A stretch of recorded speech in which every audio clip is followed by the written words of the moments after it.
Hey guys, welcome back to Blabbermouths!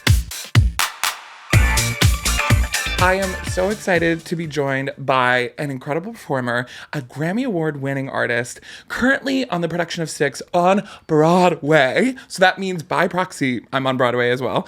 And it is Abigail Abs Barlow, as we recently discovered. Yeah. Thank you so much for joining us today on Blabbermouths, Abs. How are you? Oh my God. I am so good. Yeah. Like, life is so good. I love that energy. We're in the best of times. Yeah.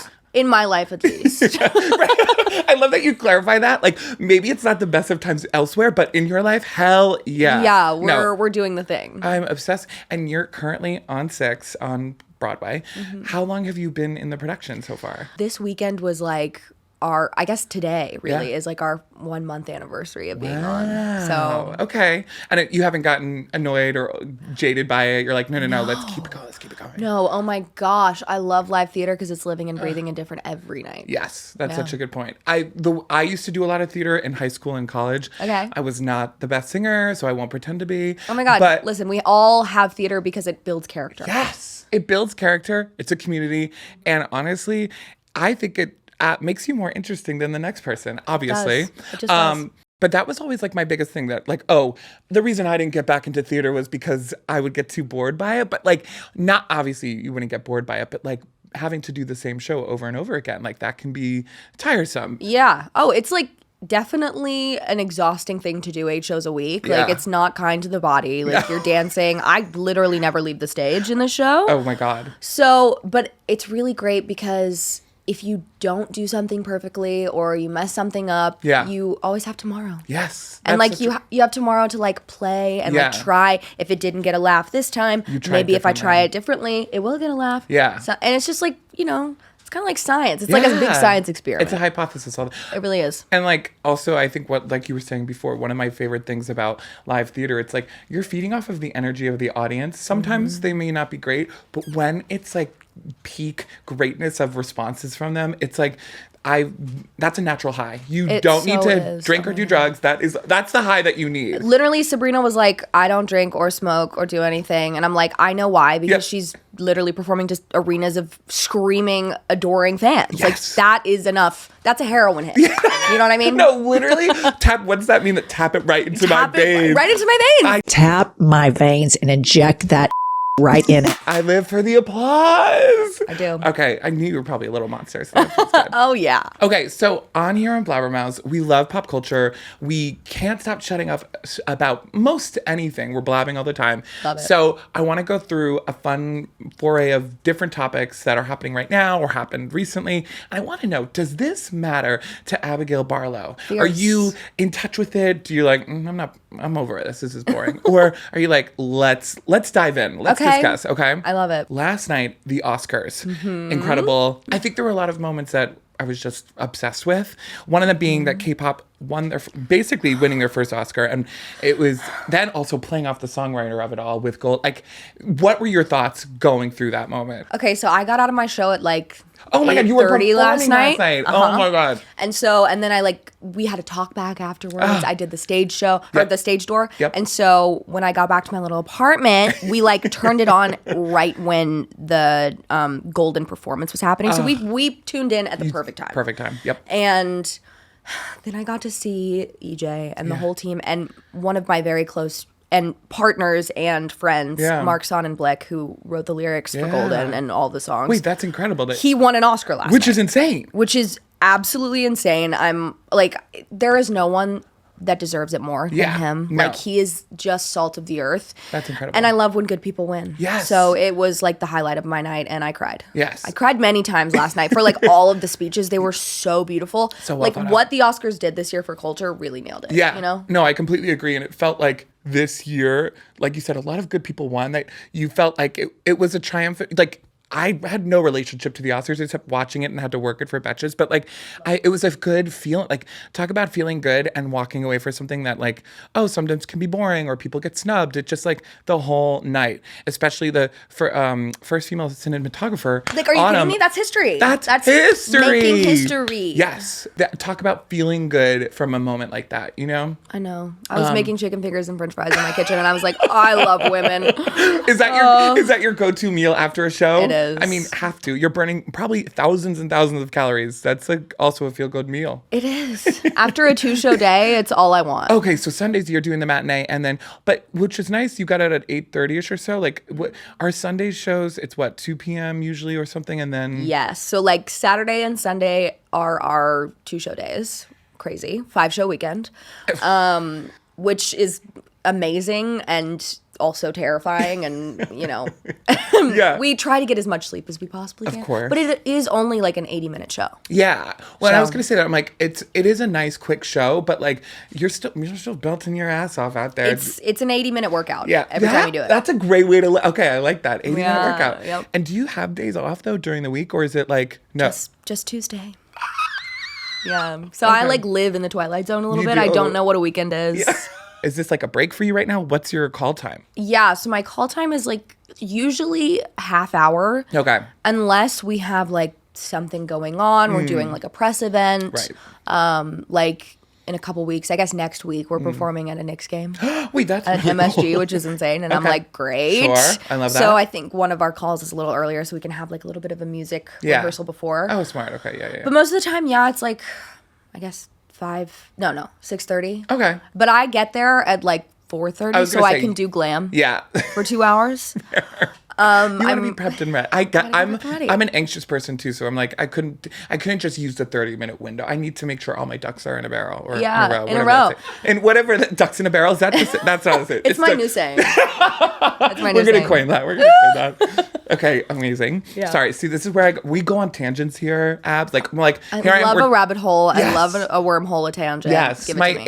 ADHD always gets us going somewhere, but I will come back to where we need to be. Yes. Of course, our hottie of the week, Michael B. Jordan, winning, him calling out his mom, Emma Stone sitting next to his mom, also just like a beautiful vision. Like everything about that moment, it seemed, talk about like, I was just gonna say reaching climax. I don't mean that inappropriately. I meant that more like he's Right. What a high. Talk about a cumulative moment for him as an actor. Like I always thought he was going to win or get nominated for Creed, but never did. And so seeing this, it was just, and Sinners, what an incredible film. I think it was my favorite film of this past year. Like, Completely agreed. I saw it so many times, and unfortunately, I didn't see like everything that was nominated this year. Yeah, so maybe that's fair. I have a more narrow frame of reference. But my God, did he nail in that movie? And then having to play twin brothers. I mean, sure. He earned it. He earned the Oscar. He earned 2 Oscars. Yeah, he did. I wish he would have gotten 2. I'm pretty sure Lindsay Lohan Okay. walked so that Michael B. Jordan could 100%. win, you know? He went to the Lindsay Lohan School of Acting as twins. He certainly did. Yes. What a great acting school, though. She really. I mean, come on, Parent Trap. I'm still trying to get into that acting school. Yeah. I'll let you know if I get in. But yeah, so you care about that, obviously. That was a I do. great I moment. really do. Anna Wintour and Anne Hathaway presenting together. At first, it was like, oh, this could be bad. Like, Anna doesn't look like she knows what she's doing. But then it seemed fun. Like, it was campy. Yeah, I mean, I'm very excited about Devil Wears Devil- Prada too. Like, what? Yes. And also the AMC purse popcorn bag. You know, periodically on social media, Sure. like when I'm not in the theater, Yeah. I'm doing my best to monitor my screen time. So As you when I should. do, I think my algorithm has really learned that I just want the highlights. You know, give me the highlights. Give me the quick highlights. No, I will be purchasing the popcorn purse. Yeah, I so will quickly. be bringing it out to the bars. Yeah. I will make sure that it's on me at all time on my person because what an artifact. Like I hope that Congress submits it to like the national. They have a film registry, but maybe there's an artifact registry they could submit it Yeah. to. Because equally, of course, I'm excited for Devil Wears Prada. There's a rumor, I think it's confirmed, Lady Gaga's actually going to be in it and doing a song on the soundtrack. Did you not know Wow, this? I didn't know this. I mean, I don't know what it's going to be, but the fact that she's involved in some capacity. So epic. What are your thoughts on like sequels in general? You're like, okay, I'm glad they're doing this, but other movies should not be doing this. Well, you know, I have a little bit of a a soft spot for sequels because I had the absolute honor of writing music for Disney's Moana 2. Oh, yes. And that experience, seeing the village of people who are involved in a film and involved in the world of a film, and seeing how much it takes to really go from start to finish, especially on an animated film. But just like, I don't know, sequels in general, it's a hit or a miss. You know what I mean? And like, even though I loved Moana 2 and I loved working on it, there were parts of it, of course, where I'm like, oh, I wish we had more time. I wish we had this you could and flesh that. it out more. Yeah, totally. So it just depends. Yes. And I think for something like this, it really does work that time is on their side, that it's been so long.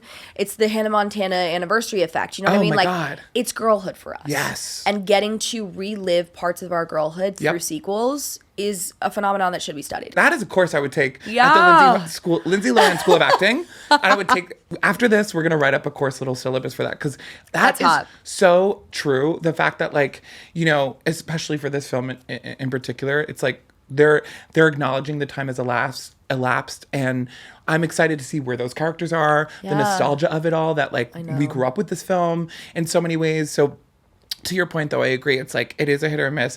But with animated films, I feel like they do, honestly, a phenomenal job of not only creating original IP in animation, but then continuing the story along. I don't know what it is. I feel like regular live action or just, you know, normal films trying to do sequels sometimes really, they shit the bed sometimes. Yeah. But, so to your point, like, I feel like, animation sequels, especially Moana in general, like, that was a smart move and it makes sense. And I mean, it was the obvious choice. It's actually started as a TV series, though. Really? Which is, it was like... So were you involved when it was a TV series? Interesting. And how did that change through the course of... Were you like, okay, today it's a movie? Kind of. Like 8 months before it's supposed to be released, they're like, actually, JK, it's a movie. JK. And we walked into the storyboard room that was usually like full of, you know, concept art and things, and it was just all sticky notes. And we were like, and some songs stayed and some songs were scratched because it didn't make sense anymore with the, you know, the course of the film. Oh my God. So intricate and like, it's so expensive. That's cool. You know? Only imagine and what about those songs that then get unfortunately scratched? Do you get to keep them yourself? Do you get to listen to them? Would you ever be able to repurpose them in some capacity? Or because I know you also have a music career outside of Broadway. So would you ever consider doing? Are you allowed to? If I'm making any sense? Yeah, it's kind of up to the Disney company. Oh, gotcha. Because technically they own the publishing for the songs. You know, they hired us to write the songs. They own it. Damn. I still have the demos from those scratched songs and such, and so I cherish those, and I have like a piece of sheet music from one of the scratch songs in my house. Cool. So, you know, it's just like a wonderful memory. Yeah, it's a memory. It's a memory, and like I'll never ever get an experience like that again. So cool. I think it's like a once in a lifetime thing. Yeah. And would you do more of that? Like, of course. Yes. It's like I would at any chance I get to work with Disney animation again. Yeah. I'm taking it. That's cool. Mm-hmm. Oh, that's such a good feeling. It's so magical. That building under the magic hat in my Burbank. God, yeah. Do you care about the secret lives of Mormon wives? I care about The Bachelorette. Oh, okay. And that's coming up very, very soon. Did you know Taylor Frankie Paul before this because of it? I did. Yeah. I watched season 1 of Mormon Wives. Totally. I understand the obsession, the reality TV show of it all. Insane. I didn't. Is it now on season 3?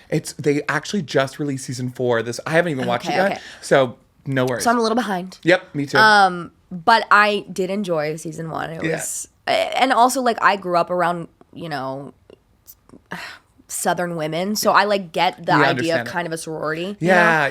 And I enjoyed it, but I think Taylor was my favorite. Yes. And then seeing the Before the First Rose last night after the Oscars, I was like, oh my gosh, I gotta reinstate Bachelorette night because I used to do that in LA. Oh my gosh! And do you kind of have like a watch party? I would have a watch party with friends. I would make French macarons, the only thing I know how to bake.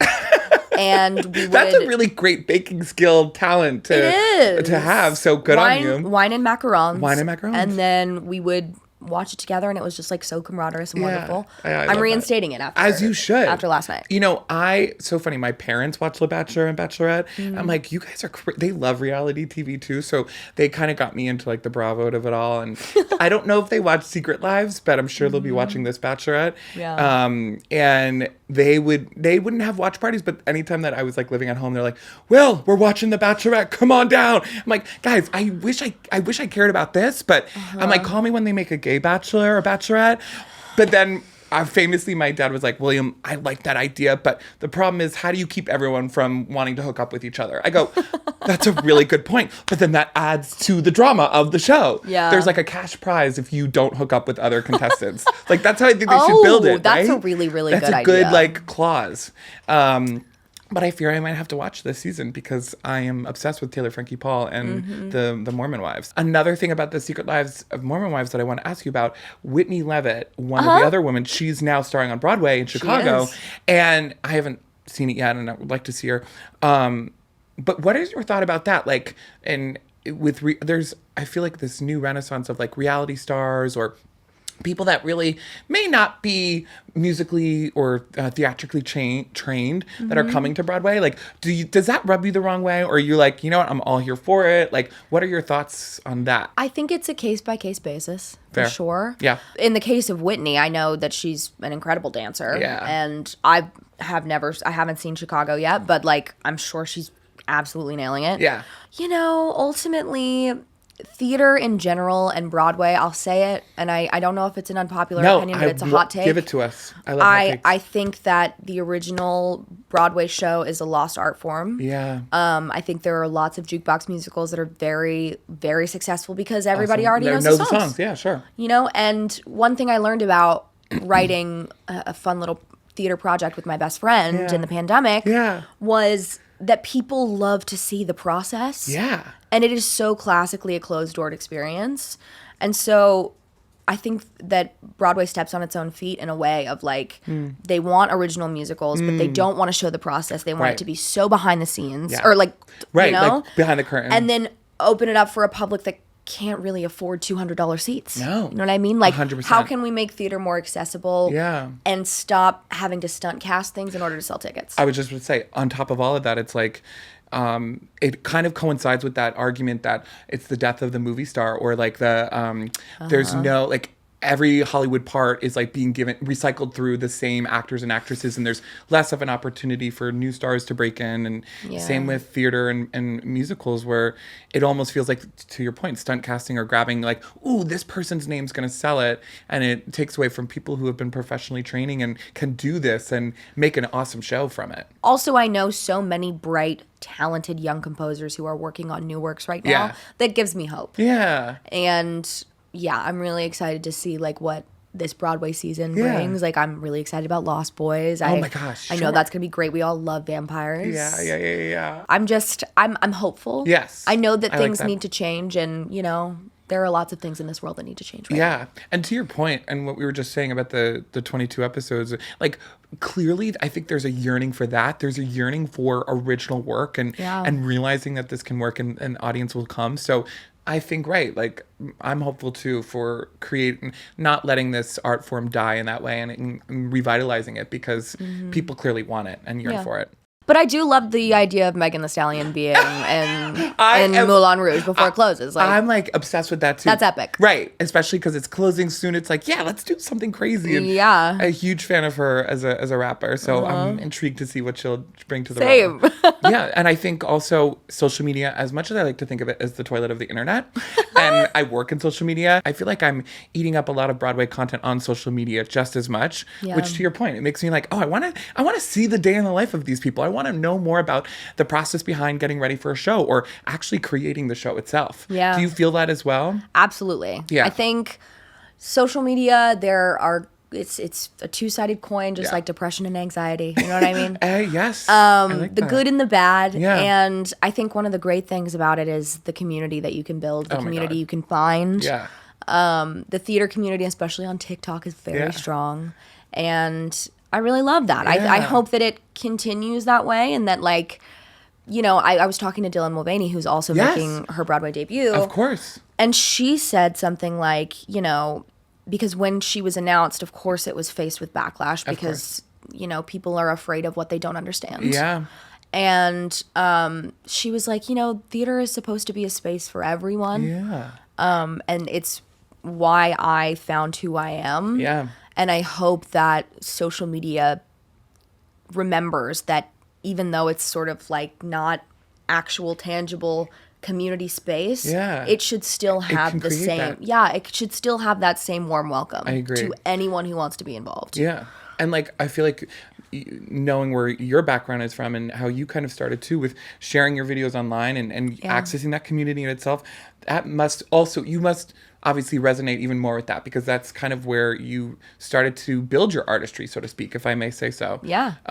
So I agree. Right. Like, I want it to be a community, and how people need to remember there are people behind the screens and on both sides. And like, there's no reason to share that kind of hate or you know, backward thinking. So I agree. Using it for a hopeful and powerful tool. The only way it should be used. More Broadway, Maya Rudolph on Oh Mary.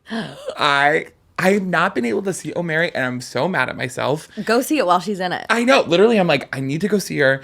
Meg. Talk about a behind the scenes. I would have loved to see, like, the room where they were like, they're in the room where it happened. Yeah, I would love to have been in that Let's do room. Maya Rudolph next. Yeah, right? Exactly. Do you have any dream casting for Oh Mary at all? Because I saw a tweet on Twitter the other day that was like, Oh Mary announcing they're a new Mary every couple of months or so is like kind of like the new Pope for gays in New York City. It's like seeing this happening, getting announced, you're like, yeah, this is like better than that, and also our Pope, basically. Do you feel that way too? Are you like, oh, I want to see X person be Mary or play Mary's teacher? That's a really, really good question. Yeah. I saw it when Cole was in it. Oh, And it was oh my God, it tickled my funny bone so of course. hard. I'm really excited to see Maya. Yeah. It's so funny. We were talking about Oh Mary backstage because Dylan brought Aubrey Plaza to SIX. Oh my God. And she was like, you should do Oh Mary. Yes. And Aubrey was like, no. And I was like, yeah. Wait. I would love to see deadpan Aubrey Plaza. Yes. Wait, Abs, that's Mary. like the perfect. We need to get into the fan casting of that and start that Twitter conversation. Spread it around. We're going to spread it around. Aubrey Plaza should be the next. Oh, I'm gonna call her Oh Mary. Mary Todd Linger. Oh, Mary. Literally. Oh, that is I love that casting. Yeah. The other person I was thinking of, I haven't watched her show The Comeback, but Lisa Kudrow. She's such a kooky, funny. Oh, she'd be great. I think she would also be great. Yeah. I'd love to see her interpretation and. She'd Phoebe Buffet that up. Oh you know? my God! I want to see Phoebe Buffet As Mary Todd Lincoln. I don't. Right? It's not Lisa Kudrow. It's Phoebe Buffet. We need to bring that back. Characters as other characters. That would be iconic. Yeah. Okay. Well, I'm glad we're aligned on that, and I'm glad that you had. That's a great choice, Aubrey Plaza. Girl, you're probably not watching this, Aubrey, but get your ass on that stage. Please. In some shape or form. In some shape or form. I would love to see her on please. stage. Yeah, right. I would love to just see her in a show. More fan casting. Katherine Hahn as Mother Gothel in Tangled. Yes. It's fascinating to see people online really campaign for actors to be in certain roles and then like actually seeing it come to fruition. I'm just like, wow. The people did that. Yeah. Wow. If only we channeled this much energy in changing our democracy and political state right now, I think we would change the world. No, yeah. But, I mean, that was a really cool announcement, how she announced it. Are you a fan of Tangled as well? Or, like, it's anime. I mean, of course. Yeah.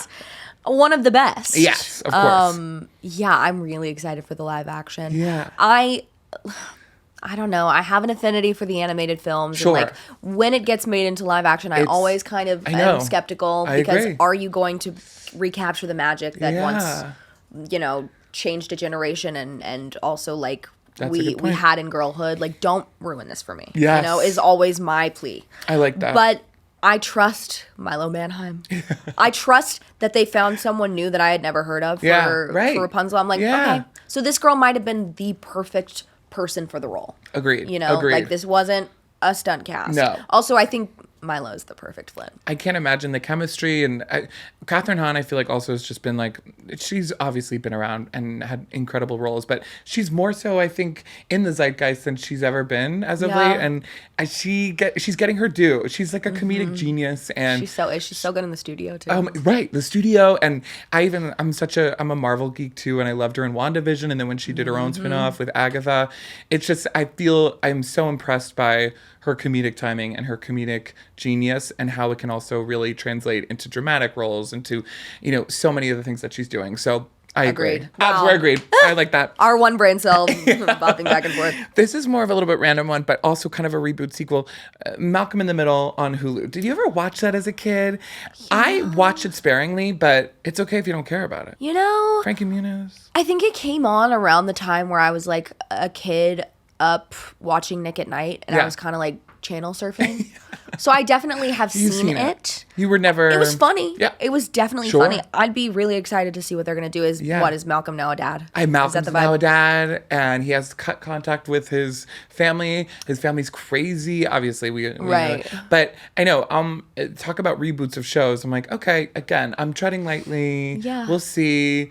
But you're right. I think that was like a show that was like flipping through like George Lopez coming on in the middle of the night, and you're like, wait. I loved that. I loved a rerun of George Lopez. Oh my God. So I'd be down for a reboot of that. Yeah. So that's fair. Just talked about the Devil Wears Prada movie, popcorn bucket. Do you think we're doing too much with popcorn buckets? Like, I want to see that writer's room or that promo merch room where they're sitting around brainstorming. Like, what's their barometer of like, this is too much and this is not enough for popcorn buckets? Like, where do you sit with that? I love a good creative popcorn bucket. Sure. I think it is like anything on this wall, a trinket, a tchotchke. I am very tchotchke forward. Wait a second. I am such a trinket girl. I will steal them from places that I shouldn't. Sure. I stole as a child. I was a shoplifter, stealing trinkets. My parents would be like, literally, William, go talk to the store manager. I'm like, no, this is my passion in life. Being a trinket girl, stealing things. Yeah. So I respect that drive in you to be a trinket girl. It's like, talk about a chaotic trait that people need to imbue in themselves more. Yeah, I love a chaotic gummy bear behind my God, you. of course. I love that. Literally. And for Moana 2, they had this fabulous, beautiful wave popcorn bucket that opened up, and Moana's like touching the wave. It's gorgeous, and it lives on my shelf now. It's memorabilia. It's memorabilia. It's a sign of the times. It is. Wait, okay, so I'm obsessed that they had a popcorn bucket. I feel like, to your point, like when you like having a little trinket or putting it somewhere, like even, I don't take my earrings out that too much, but I have a MetroCard earring over here. Love. And I literally got it, funny enough, around the time that the RIP, the MetroCard was deceased. Like, I love that. I love having like kooky, fun things that kind of express your personality, but also it's like, I have that. Yes, I am. I am wearing the MetroCard earring. I have the Moana 2 wave popcorn bucket. That is mine. It's the side of the times. Okay, good. I'm glad that you like the chaos and kookiness of popcorn buckets. Yes. Recently, South by Southwest, but Lola Young. Are you a fan of Lola Young, the singer? Yeah. And she, or famously, but unfortunately, she kind of took a break from the spotlight and, kind of came back at the Grammys and had a really great performance. She performed at South by Southwest. Are you, like, what kind of pop girl divas? Are you loving her? Do you like other pop girl divas right now? Who's on your roster? Oh, I love pop divas. I love them all. Yeah. Who's your Mount Rushmore of pop divas? That's tough, but God. I'm so curious. Taylor. Yep. She is, you can't pass a pedicab without hearing a Taylor Swift song. You're right. In the city. No, you're 100% right. Sabrina. Oh, yes. Chapel. I mean, that's my holy trinity. Okay, I like that. I mean, Britney. Britney, yes. Obviously. Oh, Britney. Beyonce. See, that's right. 5. I would say my Mount Rushmore would be like Lady Gaga, Rihanna, Britney. Yep. And then either Beyonce or maybe even like Charlie XCX is one of, like, I'm obsessed with her. She's epic. She's so epic. In SIX, it's kind of giving that vibe too. Like, you're basically all these pop girl divas coming together, paralleled with history. And I kind of love that it's on the forefront of music right now. And I'm like, I just want pop girl music playing everywhere. All the time. I forgot Zara Larsson. She is my newest pop girl. Great inclusion. Zara Larsson, she is finally getting her flowers. Like, she came on the scene. Now it's like 10 plus years later, and she's blowing up again. And I'm like absolutely deeply obsessed. Yeah. And like, it's a true testament of like the universe awards talent and perseverance. Yes. And talk about someone who's super fucking funny on social media and how she uses it. I'm like, she doesn't give a fuck. She doesn't give a fuck. And like, that makes it that much more fun and authentic. Does. Okay, so I'm glad. All right, yeah. See, we are vibing. We are in flow state in the Betches studio. We are vibing and flow stating in the Betches studio, baby. I know that's right. First of all, thank you. You cared about most of the things in pop culture that we had discussed about, so I'll give you a 9 out of 10. Oh, that was great. That's a great score in the Blabbermouths pop culture world. Hot. And thank you for caring about these chronically online moments that I so passionately care about. Thank you for also caring.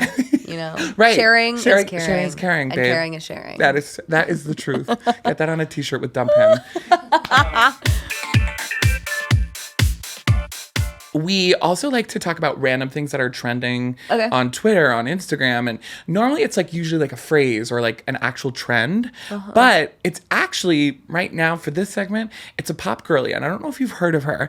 So we introduce Why Is This Trending? We sing it. I will not sing it. I want to hear you sing. We go basically like, why is this trending? And you're a better singer than me. Okay. Could you introduce the Why Is This Trending? Yes. Why is this trending? We've never had someone sing that well in the studio. Thank you, of Abs. Course. Okay, we need to use that every single time we do an episode. We'll call your people about royalties for Blabbermouths. You probably will get like 30 cents each episode, but we will run your check. I love it. Please. So, on Why Is This Trending? Today, it's Slater. Have you heard of Slater, the artist? Is it the girl that sings, da-da-da-da, but you won't? No, that's not Slater. Honestly, I've been just discovering her more, so maybe. Okay, do tell. Yes, Slater. She's kind of like this Y2K gay pop singer. She's bisexual. She's fierce. She's smoking cigarettes. She's like trashy girl meets the club, meets Y2K nostalgia. And she's an album coming out called Worst Girl in America coming out this month. And I'm like, okay, absolutely iconic of an album. And she's been kind of circulating through gay Twitter, online, also having really fun in social media like Zara Larsson. And she's kind of someone who doesn't give a fuck either. And I've been obsessing over her recently. And she's kind of just been like also leaning into the fact that she's in the khia asylum. Are you familiar with the khia asylum? Yes. I'm very familiar with the khia asylum. So does that also matter to you as well? I would hope. Yes, of course. It so does. It's hilarious. It's hilarious. And it's also like a testament, again, talent and perseverance, babe. Girl. You know? I completely agree. And it's like watching, like I know Zara Larsson has made jokes about it. BB Rexa finally has. And so now has Slater too. And I love when people lean into like jokes about them or, you know, leaning into this concept that was literally just like for chronically online people that love pop music. And so she's been leaning into it more and more. That she's in it. And so I'm curious, like, who else would you like to see leave the khia asylum? Out of like, we have Zara, she's out. BB Rex is kind of on the cusp. You know, Slater hopefully is going to come out. I hope that she comes onto your highlights feed after you've just performed. I'm sure the phone is listening. The phone is listening and Slater will be repurposed to you. Is there anyone that you want out of the khia asylum? I wish that Ava Max's people would let her listen to one of the songs I've written for her. What? Because I know she has not heard anything I pitched. Wait. Okay. But they're good. Wait. And she should be out of the khia asylum because she has an incredible voice. She does. And I really like her energy and her brand. She's awesome. But I just came for her people. Sorry, ABC. Sorry, Atlantic. Sorry, Atlantic. Blabbermouths is coming for you. Give us the keys. We will unlock her with Ab's music. You've written songs and sent them to Ava and her people, if that's okay to... Yeah. Wow. And have you been doing that with other artists, just Ava? Yeah. Okay. I mean, I envision my career as like a Dolly Parton, like writing my own music and doing music for others. Yes. I just love the craft of songwriting. Yeah. I think it's like so much fun and it's also like very therapeutic. Yeah. It's really fun to write in a box, outside the box. Like, I'm all in for writing for others. I love to step into a character's shoe. Yes. Okay, and that was going to be my next question. Like, when you are thinking of writing, are you like, oh, I'm going to write as myself? Or do you also think, like, if I were to be someone else or an idea of like, do you switch kind of that mindset and mentality? Honestly, for the stuff that I've done for Ava, it's hard because I haven't ever been in the room with her. But if she was in the room, it would be a lot easier to not only like crack the code on what she wants to be writing about and like what she sees her artist project as moving forward, but also just like creating a rapport. I think that's really important. But when I am just with a producer and other songwriters, like all you really can do is like take the brief from the people that are like, we want something upbeat, we want something girl power, but don't use the word queen or slay. They're like, what the fuck was... Okay. It's like, great. Sure. Okay. So it's a box. Yeah, you're putting and so kind of you in a just box. write in a box. If there are songs that you're like, I already have an idea about this, but they didn't brief me on that, but I wanted, how do you do that? Do you kind of like slip it under, like, I have this song that you asked me to in the box that you made me, but I also have this really fun song that I want them to see or listen to. You know, when I go into it, there have been a few of those. Yeah. But when I like go into a session specifically for an artist, usually the only one thing comes out. You know, it just depends, like how many writers are in the room. Yeah. We did. I have this great publisher, Cobalt. Okay. And they set up some like Christmas sessions where you would go in with certain writers and like write as many Christmas songs as you possibly could in one sitting. And we wrote like 3 or 4 in a day. That's insane. Once. Yeah. So in those cases, it's like you believe in one other more than the other. You like kind of put it on top of the stack. Yeah. You're like, this is what I want you to hear first. Yeah. But most of the time with pitch, like the pitch game is so soulless and really hard. And like I feel for songwriters who are pitching constantly to artists because it's just like you never really know if they're going to hear them or not. Right. And most of the time they don't. Wow. You've come not only with really great answers, Abs, but you have context and lore behind them. So thank you for that. Oh my God. Thank you for having me. I love yapping about this. Thank you, Abs. I appreciate you coming in today. You have to perform tonight, I'm assuming. I do. Good Lord. And where can the people find you? On TikTok, on Instagram? Yes. TikTok and Instagram are my most used social media. My Instagram is Abigail Barlow with 2 W's. And my TikTok is Abigail Barlow with 3 W's. Original. Thank you. You can follow me at Will Ozer, my work here at Betches. Thanks for blabbing with us.